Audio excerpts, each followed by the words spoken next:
Bumili ako ng hagdan sa Shopee. Okay ba naman kaya? Let's find out.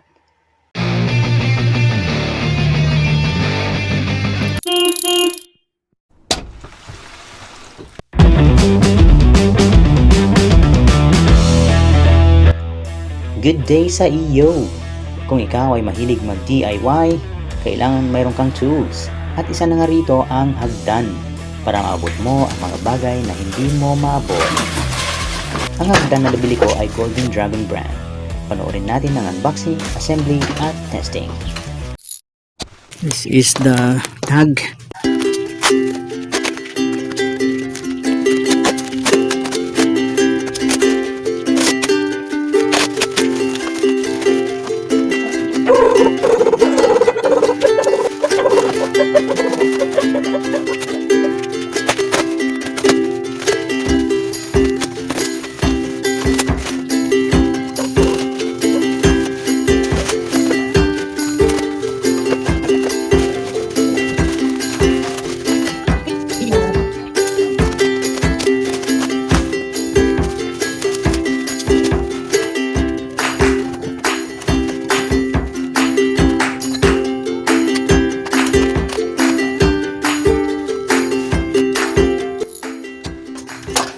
Okay. May UP siya dito. UP.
Kung nais niyo ring bumili, please check out the video description and comment section para sa product link ng online shop na aking pinagbilan rito. Para maging updated sa mga bagong video uploads ng channel na ito, please subscribe and click the bell button. Please click the like button also if you do like this video. Thank you for watching. See you next time.